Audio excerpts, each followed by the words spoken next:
ሰላም ሰላም ቅዱሳን እንዴት አላችሁ? የጌታ የኢየሱስ ክርስቶስ ጸጋና ሰላም ይብዛላችሁ። ተባረኩ። ፓስተር ቸሬ በኦርቶዶክስ ቤተክርስቲያን ወንጌል ይሰበካል ብሎ ሽንጡን ገትሮ እንግዲህ እየተሟገተ ይገኛል። ይህንን ቪዲዮ አግኝቼ ነው ለዚህ ምላሽ መስጠት ስለሚያስፈልግ ከዚህ በመቀጠል ምላሽ እሰጣለሁ። በመጀመሪያ እስቲ ፓስተር ቸሬ ወንጌል ይሰበካል ብሎ ተቀንቅኖ በቃ ከንክኖት የተናገረውን እንስማና ከዛ ተመልሼ እኔ ራሴን ማብራሪያ ሰጣለሁ። በማስተዋል ተከታተሉ። ከሰማችሁ በኋላም ደግሞ ለሌሎች ሼር አድርጉ። ዘመናችሁ የተባረከ ይሁን። ወደ ቪዲዮ መልሳችኋለሁ። ፓስተር ቸሬ ስለ ኦርቶዶክስ ቤተክርስቲያን ይህንን ተናገረ። አሁን ይሄንን ነው እያልኩ ያለሁት። ይሰበካል ወንጌል የሚሰብኩ ክርስቶስን የሚሰብኩ ይኸው እኔ እዚህ ሰው እኮ መዝሙር እኮ ካለ ኢየሱስ እኮ አይደለም የሚዘምረው እኮ ኢየሱስ ለምሳሌ መስበክ ምንድን ነው? ቆሞ መናገር ነው እንዴ? ይሄው የእናንተ ልጅ ነው የሚዘምረው፣ የእናንተ ልጆች ናቸው የሚዘምሩት። አሁን እነዚህ ሰዎችን ወንጌል አይሰብኩም ለማለት ትንሽ ከባድ አይሆንም?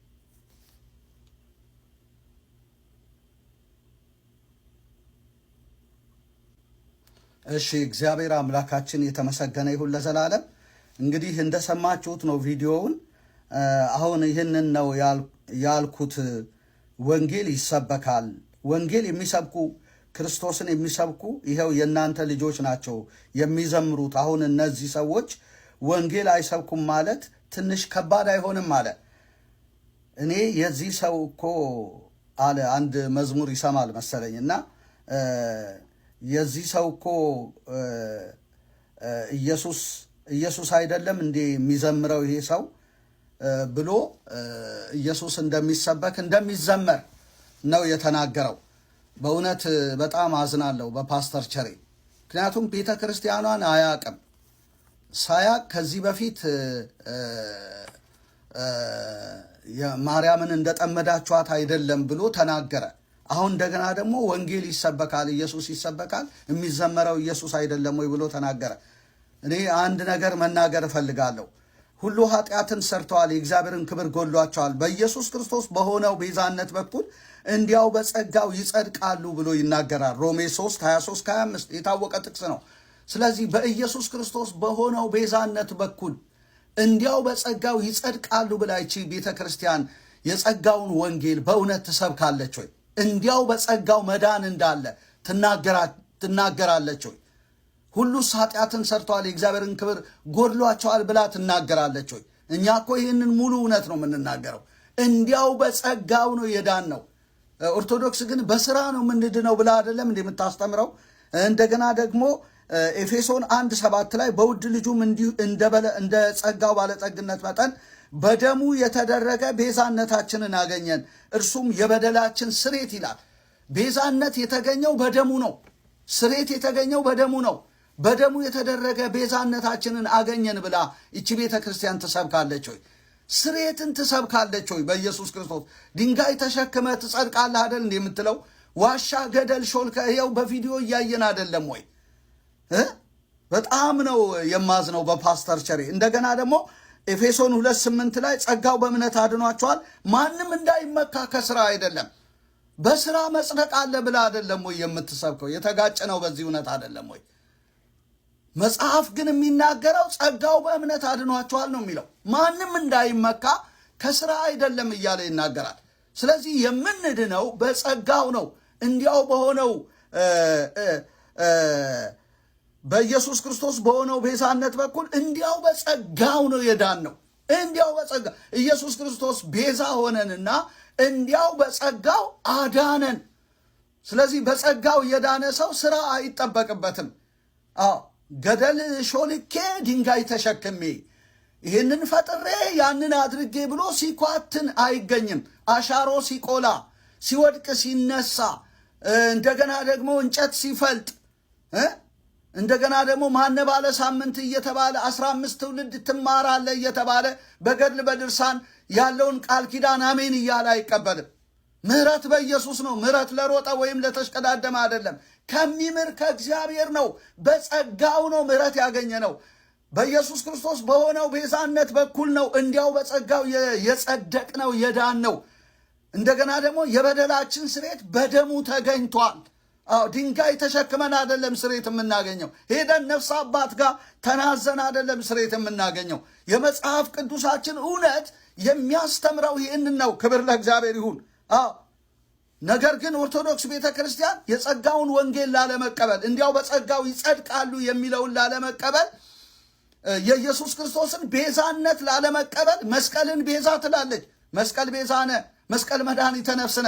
መስቀል ከመቼ ወዲህ ነው ቤዛ የሆነው? ከመቼ ወዲህ ነው የነፍስ መድኃኒት የሆነው መስቀል? ይሄ መስቀል አሁን ቤዛ ይሆናል? የነፍስ መድኃኒት ይሆናል? ይሄ እኮ የዘርዓ ያዕቆብ ትምህርት ነው። አንድና አንድ ቤዛችን ኢየሱስ ብቻ ነው። ከኢየሱስ ውጪ ቤዛ የሆነ የበደልን ስርየት ያመጣ እንዲያው በጸጋው ያጸደቀን ማንም የለም። ለዚህ ነው እኮ እንዲያው በጸጋው ጸድቀናል የምንለው። ቤዛ ስለሆነ ነው። ነፍሱን ለእኛ ስለሰጠ በመስቀል ሞት ነፍሱን አባቶች ነፍሴን በእጅ አደራ እሰጣለሁ ስላለ። ታዲያ ይሄ እውነት እያለ መስቀል ቤዛነ፣ መስቀል መድኃኒተ ነፍስነ ማለት አለብን? የነፍሳችን መድኃኒት ነው ማለት አለብን ወይ? ቤዛችን ነው መስቀል። እንዴት ይሄ መስቀል ቤዛ ይሆናል? የነፍስ መድኃኒት እንዴት ይሆናል? በጣም ነው ማዝነው ወዳጆቼ። እንደገና ደግሞ ቤዛ ቤዛ ቤዛ ነፍሰ ኩሉ መዋቲ በሰማይኒ ወበምድር አንቲ መልካ ስዕል ላይ ነው። ተማጸንኩ እግዚእትየ በመልካ ስዕልኪ ዛቲ እንዘእሰግድ ቅድሜሃ ወትጋነ ይላቲ ማርያም ድንግል ማርያም ወለተ ማቲ ቤዛ ቤዛ ቤዛ ነፍሰ ኩሉ መዋቲ በሰማይኒ ወበምድር አንቲ።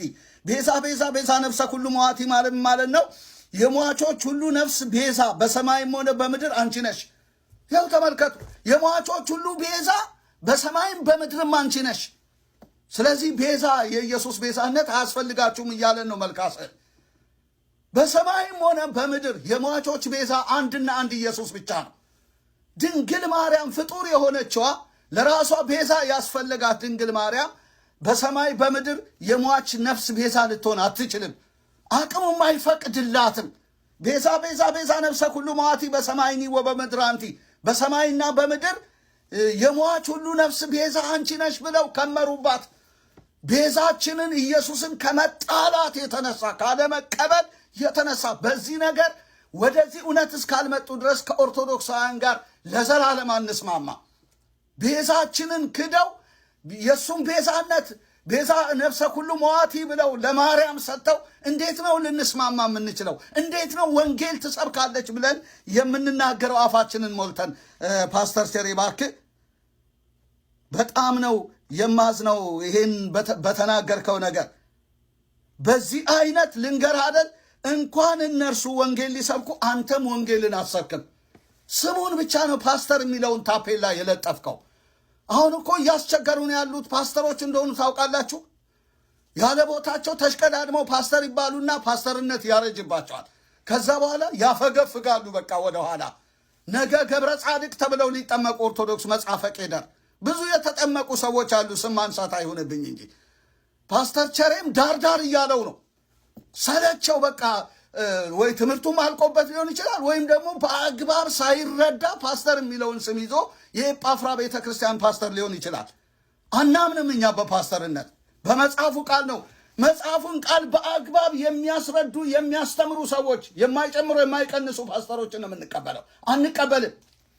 በጣም ነው ማለት። ብዙ ጊዜ ሲያፈገፍግ ፓስተር ቸሬ በእውነት ቃል ላይ ሲቀላቅል ተስማምቶ ለመኖር ብሎ የክርስቶስን ቤዛነት ስርየት ምሕረት ሲሸፋፍን ሲክድ ይታያል።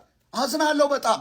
አይበጅም 70 ወይ 80 ከዛ በኋላ እኮ በቃ ያልቃል ሁሉም ነገር። ምን አለ ወንጌልን በዘመን ሰብከ ብታልፍ። ደግሞ የአይጥ ምስክሯ ድንቢጥ ይመስል ለእነርሱ ምስክር ሆኖ ይቆማል። አድርሱልኝ ባካችሁ። ክብር ለእግዚአብሔር ይሁን። ተባረኩ። ዘመናችሁ የተባረከ ይሁን። አሜን።